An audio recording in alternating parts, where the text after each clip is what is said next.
A very common issue with any airbrush is a sticky trigger. You may have noticed that when you press down on the trigger, like I'm doing here, it gets stuck and doesn't come back up. Or sometimes the trigger comes back up, but the air just keeps on spraying, like what's happening right here with my custom Micron. Or maybe the trigger comes back up and the air stops, but then when you pull back for paint, the trigger gets stuck in the back position. If you're having any of these problems, there's nothing to worry about. It happens to nearly every airbrush over time, and within this video, I'll show you a guaranteed way to fix it. The process that I'm going to walk you through will also make your trigger feel as smooth as it can possibly be. The first thing that we have to deal with is the air valve assembly, which is just below the trigger inside the body of the airbrush. Before we start taking anything apart, I think it's important to know what's going on inside an airbrush. So let's take a look at this Iwata Eclipse. There's basically three major parts inside the valve assembly. The first is the trigger, which has the piston at the bottom of it. Next is the air valve, which has a spring over it. And finally, there's the air valve guide screw, which holds it all together. Let's start with this trigger. On the Eclipse, you'll notice that there's a small piston at the bottom of it.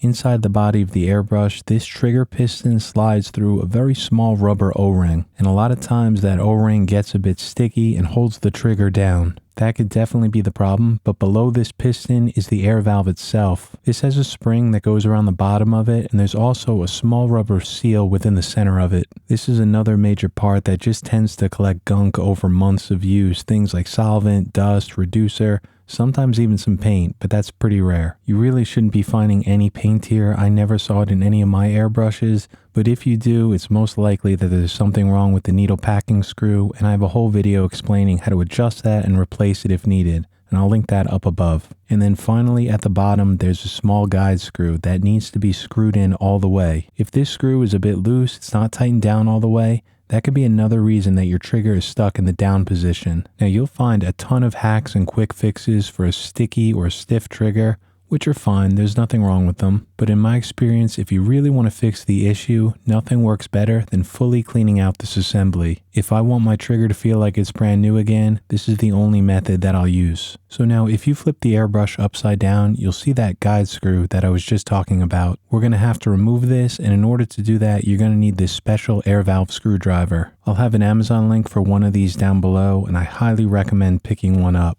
It's not expensive at all, but it's a very important tool to have on hand. You'll insert this screwdriver into those two small notches and then just unscrew it. Just be careful with this though, because there's going to be that spring that I just talked about underneath it. And if you don't have a good grip on it, this part can go flying. It happened to me a bunch of times, so just be careful. You'll easily be able to pull that spring right out, and then for this air valve itself, you could pull it out with a pair of tweezers, or just flip the airbrush upside down and it should fall out. All these parts are small and they're very easy to lose, so just make sure you keep them in a safe place. And just a quick side note, if you don't have an air valve screwdriver to remove this guide screw, you could use a pair of tweezers to unscrew it. It's definitely not ideal, but I actually used tweezers a bunch of times in the past. Again, it's not great, but if you don't have the tool, they'll get the job done.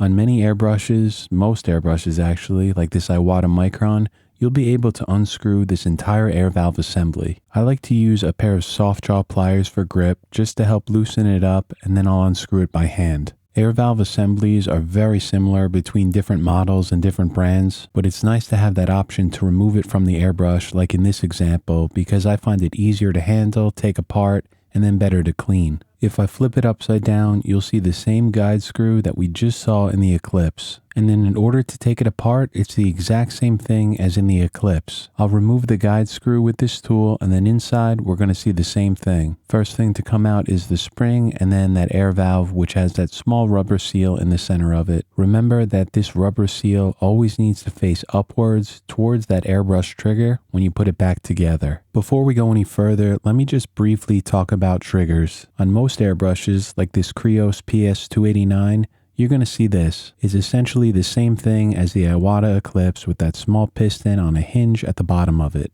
But not all airbrushes are going to be exactly like this. For example, the custom Micron or the Krios PS771, the piston is actually separated from the trigger. When you remove the trigger from one of those airbrushes and then unscrew the air valve, you'll see the piston as a separate piece inside the body of the airbrush, and this is sitting within that O-ring that I talked about earlier. I like to use the back of a needle to push out this small piston through the bottom of the airbrush, and this part is so small, so again, be very careful not to lose it. The good news is that most airbrushes are going to have that piston connected to the bottom of the airbrush trigger, but if you're taking apart something like a custom Micron or a Krios 771, don't forget about this piece. And finally, in some airbrushes like this Harder & Steenbeck Ultra 2024 or the Neo for Iwata, you'll see a ball at the bottom of the trigger. This ball essentially works just like the piston, pressing on the air valve below it. And instead of a hinge like you see on some other airbrushes, this acts as the pivot point when you pull back on the airbrush trigger for paint. For the cleaning part of this video, I'll be using my Micron as an example. Later on, I'll show you a parts guide before I do that so that you don't lose any of these small parts. But for now, this is what it looks like. It's the trigger, the piston, and that air valve assembly fully broken down. So that's going to be the first part that we need to clean up. The next is the trigger spring assembly at the back of the airbrush. Fortunately, this part is much easier to disassemble. After removing the rear handle, you'll see this small needle chucking nut. Unscrew that and then remove the needle. Take the nut off and then start to unscrew this large spring guide. You could adjust the trigger tension by how far down you tighten this spring guide. I'll talk about that later when we put everything back together, but for now, this is what you're going to see on most airbrushes if you fully unscrew that spring guide. At the front here, you'll see the trigger lever connected to the needle chucking guide, and if you remove that from the spring guide housing, you'll see the spring inside. And this is what you're going to see on most airbrushes. Sometimes that trigger lever is a separate piece, like what you're going to see on Badger airbrushes, and in Harder & Steenbeck, it's connected to the trigger itself. I know that all of these parts might look very different and this may seem confusing, but I promise you that it's not because they're all iterations of the same thing. Here I'm taking apart the trigger assembly for my Micron because that's the one that I'll be cleaning in this video, and you can see that it's pretty much the same as the Krios airbrush. It has an extra screw to adjust spring tension, but besides that, there's not much difference. If I lost you on any of this, here's a quick recap of what I just took apart and the parts that I'm going to be cleaning. First up is the trigger and the air valve assembly. Like I just showed, that consists of the trigger, the piston,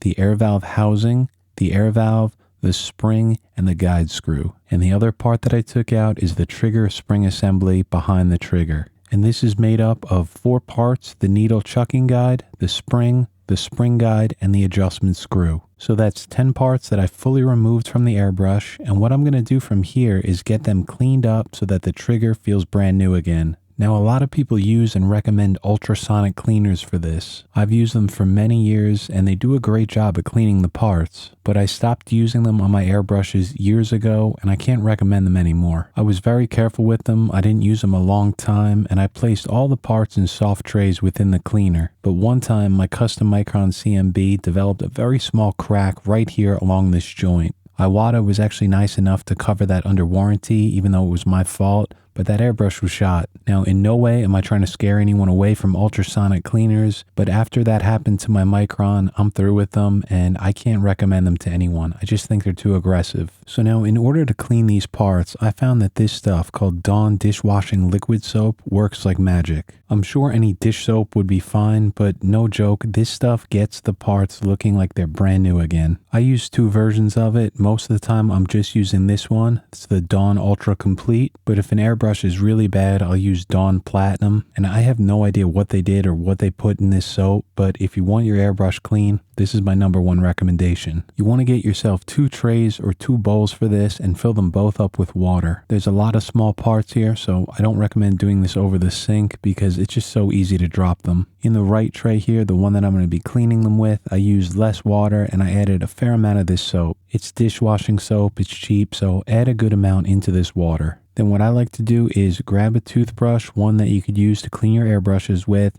and just mix this soap up really well. Then take all of those parts, drop them in here, and let them sit for 5 to 10 minutes. I even threw in the needle because why not? While those parts are soaking, I'll take an interdental brush, dip it in that soapy water, and then start cleaning out the inside here. Remember what I talked about before, that there's a small rubber O-ring in here, so I want to make sure that I really get this cleaned out. This is such a common point that gets sticky and holds the airbrush trigger down, so clean this out really, really well. So after I use the interdental brush to clean this all out with soapy water, I'll take this part of the airbrush and just rinse it under the sink. That's usually all I'll need to do to clean out that seal. It'll be working like new again. I'll just put the airbrush on the side to let it air dry. So now I'm going to go through every single one of these parts using this small interdental brush and a toothbrush. I want to take my time with this. I want to scrub each one of these parts, try to get into all the small areas, and I want to make sure that I'm seeing suds building up, making sure that everything is getting cleaned. There's no need to rush any of this. Again, you want to take your time because you're not going to have to do this again for another year or two. This is the first time that I had to do this on this Iwata Micron. I've owned it for just over 2 years, almost 2.5. And up until now, it's been working great, but the trigger got a little sticky, so it was time to do this. And I paint with this airbrush pretty much every day, so I know that this is a fair amount of work, but the good news is you're not going to have to do it that often. And after I individually clean and scrub out each one of these parts, I'm placing it in that other tray off to the left side of the screen, and that just has clean, fresh tap water in it. I'll use that to rinse out the parts. In the fresh water, I'll just kind of rinse around each part so all the soap comes off, and then I'll take them out, hand dry them with a shop towel, leave them on the side to dry. If you want to rinse them out again with some more fresh water, that's fine, probably a good thing to do, but once is usually enough for me. So now I've been doing this for many years, and the reason that I recommend using trays or bowls is just because these parts are incredibly small and it's so easy to miss a part or forget about one. Here's an important tip. After you cleaned out these parts, don't dump out the soapy water because you might make a mistake like I did. When I was taking out all these parts, because of the soap bubbles, I didn't see this trigger spring on the side of the tray. And I've probably done this, 100 times, and you could just see how easy it is to forget a part. So just try to keep these